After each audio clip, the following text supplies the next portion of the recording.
नमस्कार दोस्तों, स्वागत है आपका साइट फॉर वर्ल्ड के ऑफिशियल लर्निंग प्लेटफॉर्म पर, जहां स्टूडेंट्स और जॉब सीकर्स के लिए करियर, टेक्नोलॉजी और प्लेसमेंट से जुड़ी इंडस्ट्री ओरिएंटेड और प्रैक्टिकल नॉलेज दी जाती है।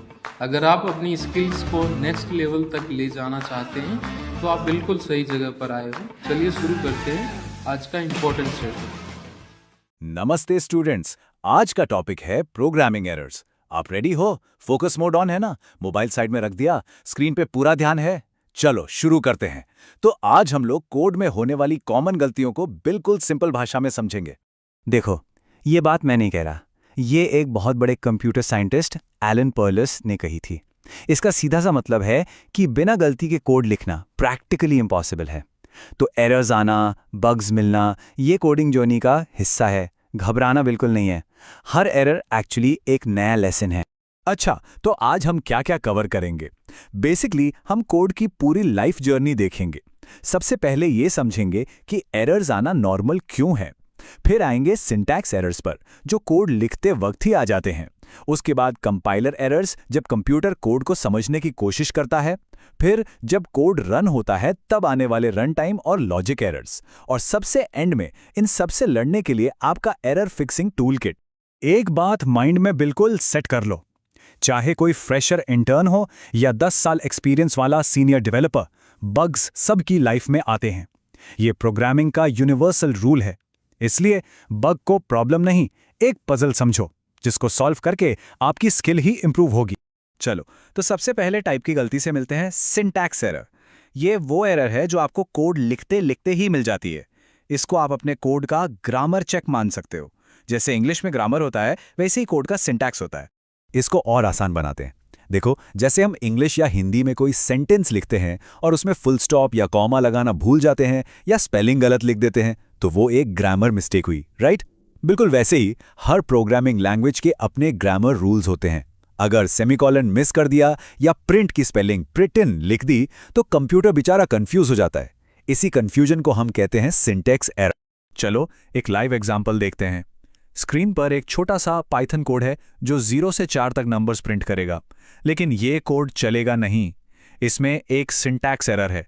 ध्यान से देखो इसकी पहली लाइन को, कुछ मिसिंग लग रहा है। इस स्टेप का पर्पस समझ आया? ध्यान से देखो इसमें क्या गलती है। और ये रहा इसका सॉल्यूशन। देखा, रेंज 5 के ठीक बाद एक कोलन ऐड कर दिया। पाइथन में ये कोलन बताता है कि यहां से लूप का ब्लॉक शुरू हो रहा है।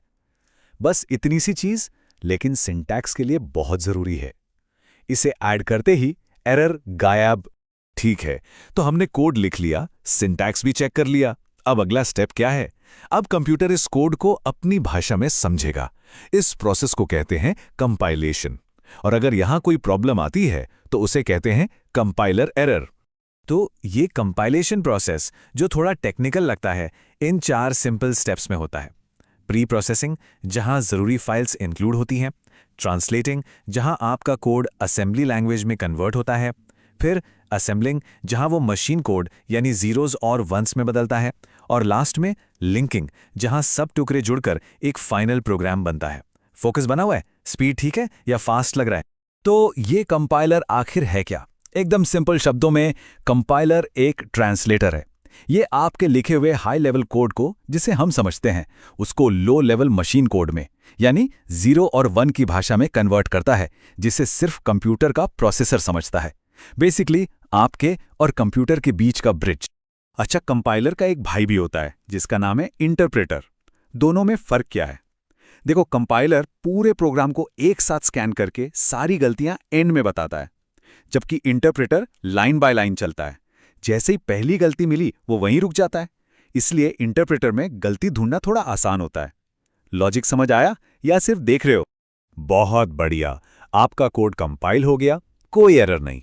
अब आपने प्रोग्राम रन किया और यहां आते हैं सबसे ट्रिकी एरर्स, रन टाइम और लॉजिक एरर्स।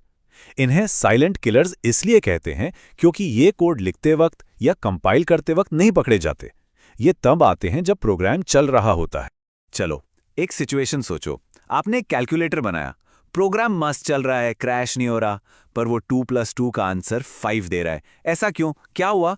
अब एक्टिव होना माइंड इधर ही है। यहां पर हुआ है एक लॉजिक एरर। लॉजिक एरर का सीधा सा मतलब है कोड का सिंटैक्स बिल्कुल ठीक है, कंप्यूटर को उससे कोई प्रॉब्लम नहीं है, पर कोड के पीछे जो आपकी सोच है, जो लॉजिक है, वो गलत है। इसलिए कोड चलता तो है, पर वो रिजल्ट नहीं देता जो आप चाहते थे। और सच कहूं, इन्हें ढूंढना सबसे मुश्किल काम होता है। इस कोड को देखो, ये फंक्शन नंबर्स की एक लिस्ट का एवरेज निकालने के लिए है, लेकिन इसमें एक छोटा सा लॉजिक फ्लॉ है जिसकी वजह से आउटपुट गलत आएगा। वीडियो पॉज करो और ट्राई करो, ढूंढो इस कोड में लॉजिक की गलती कहाँ है। तो गलती मिली? ध्यान से लूप के अंदर देखो, वहां टोटल प्लस नम की जगह टोटल इज इक्वल टू नम लिखा है। इसका मतलब क्या हुआ? मतलब ये है कि हर बार लूप चलने पर टोटल की वैल्यू ऐड होने के बजाय नई वैल्यू से रिप्लेस हो जा रही है, तो वो नंबर्स को जोड़ ही नहीं रहा। ये क्लासिक बिगिनर लॉजिक एरर है। कोड क्रैश नहीं होगा, पर एवरेज कभी सही नहीं आएगा। अब आते हैं दूसरे साइलेंट किलर पर, रन टाइम एरर। ये लॉजिक एरर से अलग है। रन टाइम एरर तब होता है जब आपका चलता हुआ प्रोग्राम अचानक से बूम बंद हो जाता है, यानी क्रैश हो जाता है। ऐसा तब होता है जब प्रोग्राम कुछ ऐसा करने की कोशिश करता है जो इम्पॉसिबल है। अगर इंटरव्यू में पूछा गया तो बता पाओगे? इन दोनों का डिफरेंस क्लियर होना बहुत जरूरी है। इसका सबसे आसान और फेमस एग्जाम्पल है डिवीजन बाय जीरो। स्क्रीन पे देखो, हमने एक फंक्शन को 10 को 0 से डिवाइड करने को कहा। अब हम सब जानते हैं कि मैथ्स में किसी भी नंबर को 0 से डिवाइड नहीं कर सकते, ये इम्पॉसिबल है। तो जैसे ही कंप्यूटर ये लाइन एग्जीक्यूट करने की कोशिश करेगा, प्रोग्राम तुरंत क्रैश हो जाएगा और 0 डिवीजन एरर दे देगा। एग्जाम्पल क्लियर था? तो हमने एरर्स के टाइप्स तो समझ लिए हैं, लेकिन अब सवाल ये है कि इनको फिक्स कैसे करें। तो चलो, अब हम आपका personal error fixing tool kit बनाते हैं। कुछ प्रैक्टिकल स्ट्रैटेजीज जिससे आप बग्स को पकड़ सकते हो और आगे आने से रोक भी सकते हो। रेडी हो नेक्स्ट स्टेप के लिए? ये हैं आपके हथियार। सबसे पहले एक अच्छा आईडीई यूज करो जो सिंटैक्स एरर्स पहले ही हाईलाइट कर दे। दूसरा, डीबगिंग टूल्स का इस्तेमाल करके कोड को लाइन बाय लाइन चलाओ। तीसरा, अपने किसी दोस्त से कोड रिव्यू करवाओ, कभी कभी दूसरी आंखें गलती जल्दी पकड़ लेती हैं। ऑटोमेशन टूल्स का यूज करो, यूजर से जो भी इनपुट आ रहा है उसे हमेशा चेक करो। और आखिर में ट्राई एक्सेप्ट ब्लॉक्स जैसी टेक्निक से एरर को हैंडल करना सीखो। इसको नोट किया? प्रैक्टिस के बिना आगे बढ़ना सही है? बिल्कुल नहीं। तो आज हमने क्या सीखा? एक क्विक समरी लेते हैं। हमने 4 तरह के मेन एरर्स देखे। सिंटैक्स एरर्स यानी कोड की ग्रामर मिस्टेक्स, कंपाइलर एरर्स जब कंप्यूटर आपका कोड ही ना समझ पाए, रन टाइम एरर्स जो प्रोग्राम को चलते चलते क्रैश कर दे, और लॉजिक एरर्स जहां कोड तो चलता है पर गलत लॉजिक के कारण गलत रिजल्ट देता है। समझ आया? क्लियर है? अब एक सवाल आपके लिए जिसका जवाब आपको खुद को देना है। इस सेशन के बाद एक बेटर डिबगर बनने के लिए आपका पहला स्टेप क्या होगा? क्या आप डिबगिंग टूल्स एक्सप्लोर करोगे या अपने हर कोड को लिखने के बाद खुद से रिव्यू करोगे? सोचो और एक्शन लो। तो अब आपका काम है प्रैक्टिस करना। सिर्फ सुनने या देखने से कोडिंग नहीं आती। इन कंसेप्ट्स को अपने कोड में अप्लाई करो, गलतियां करो और उनसे सीखो। कोई डाउट है तो कमेंट सेक्शन में जरूर बताना। तो हमारे चैनल को सब्सक्राइब कीजिए और वीडियो को अपने दोस्तों के साथ शेयर जरूर कीजिए। कमेंट सेक्शन में अपना डाउट या नेक्स्ट टॉपिक लिखना मत भूलिएगा।